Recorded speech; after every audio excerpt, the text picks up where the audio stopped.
Halo guys, Assalamualaikum warahmatullahi wabarakatuh. Perkenalkan, saya Rizal Selama, kelas 2B Akuntansi. Jadi di video ini saya akan membahas materi permintaan. Jadi ini adalah salah satu tugas dari mata kuliah pengantar ilmu ekonomi. Nah, langsung saja teman-teman, kita masuk pada pembahasan.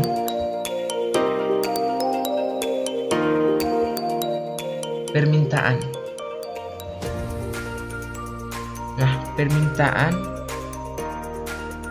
adalah sejumlah barang dan jasa yang diinginkan atau diminta dan mampu dibeli konsumen pada tingkat harga dan periode tertentu.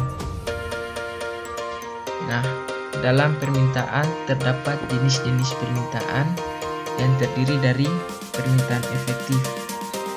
Permintaan efektif adalah sejumlah permintaan yang disertai dengan adanya daya beli dan dilaksanakan. Contohnya, Anda ingin memakan es krim, lalu Anda pergi ke toko es krim dan membelinya. Jenis permintaan yang kedua yaitu permintaan potensial. Adalah sejumlah permintaan yang disertai dengan adanya daya beli, akan tetapi belum dilaksanakan. Misalkan saat ini Anda memiliki kemampuan untuk membeli sebuah buku, pulpen, ataupun spidol, namun Anda memilih tidak membeli buku tersebut. Permintaan yang ketiga yaitu permintaan absolut. Jenis permintaan absolut adalah sejumlah permintaan yang tidak disertai dengan adanya daya beli. Permintaan absolut cenderung merupakan sebuah angan-angan. Contohnya, Anda ingin membeli mobil sport, tetapi Anda sama sekali tidak punya uang untuk membelinya. Berikut adalah faktor-faktor yang dapat mempengaruhi permintaan. Faktor tersebut meliputi harga barang atau jasa.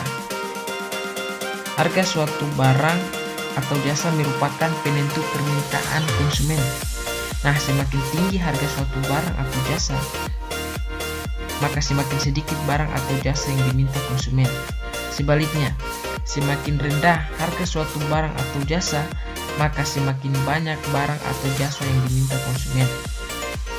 Hal tersebut sesuai dengan hukum permintaan yang menyatakan bahwa jika harga barang naik dengan keadaan ceteris paribus, keadaan lain tetap sama. Faktor berikut adalah faktor pendapatan. Jumlah pendapatan seseorang akan mempengaruhi jumlah permintaannya. Jika jumlah pendapatan berkurang, maka permintaan juga akan berkurang. Begitupun sebaliknya. Yang ketiga yaitu selera. Selera merupakan salah satu penentu permintaan. Selera konsumen sifatnya subjektif, tergantung penilaian konsumen terhadap suatu barang atau jasa yang bersangkutan.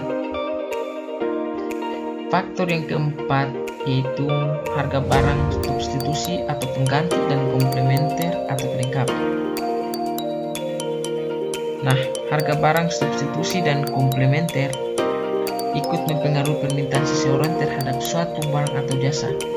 Misalnya daging sapi, katakanlah daging kambing adalah barang substitusi daging sapi, maka ketika harga daging sapi naik dan harga kambing tetap, maka permintaan terhadap daging sapi akan menurun karena konsumen beralih membeli daging kambing yang tidak mengalami kenaikan harga. Sedangkan pada barang komplement adalah barang yang bisa saling melengkapi, misalnya rintet dan tinta.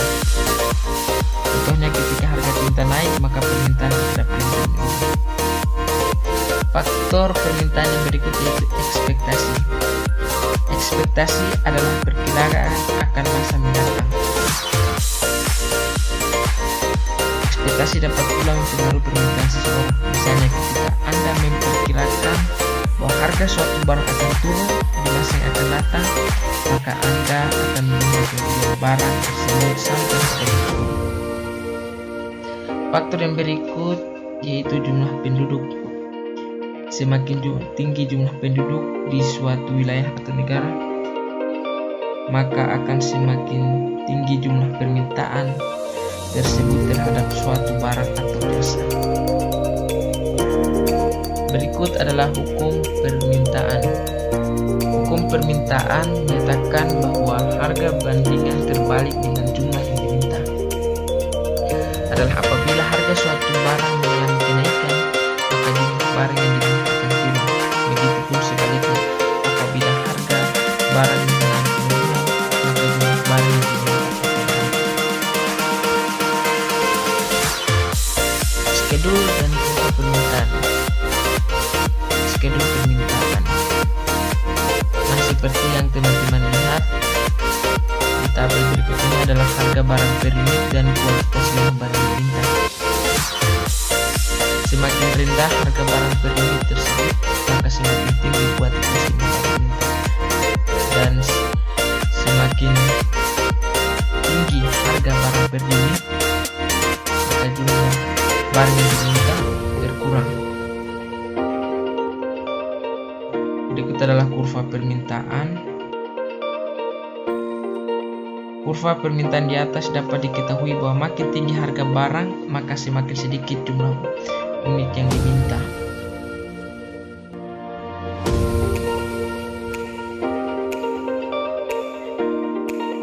Nah, gambar di atas juga dapat dilihat kurva permintaan memiliki marginan yang negatif. Hal tersebut menegaskan hubungan antara harga dan barang kuantitas yang diminta, di mana bila harga naik, maka kuantitas barang yang diminta akan turun. Dan jika harga turun, maka kuantitas barang yang diminta akan naik. Berikut adalah pergeseran kurva permintaan. Jika dilihat pada kurva di atas, pada awalnya kurva permintaan pada garis lengkung D1 atau pada harga P1 dan kuantitas Q. Namun pada saat tingkat pendapatan seseorang naik, kurva permintaan yang tadinya pada garis lengkung D1 akan bergeser menjadi D2. Meskipun harga tetap pada titik P1, tetapi kuantitas barang yang diminta naik menjadi D2.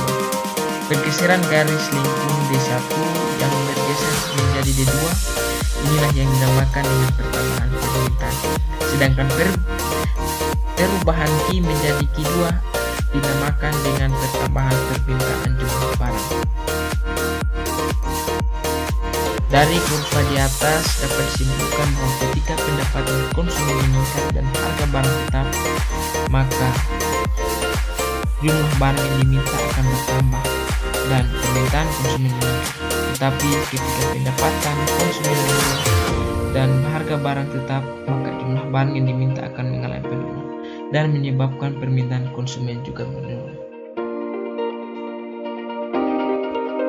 Nah, itulah pembahasan materi permintaan yang dapat dibahas. Semoga apa yang tadi saya sampaikan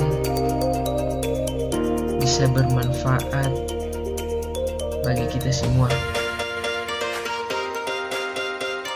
Apabila ada salah kata, saya mohon maaf. Wabillahi taufiq wal hidayah.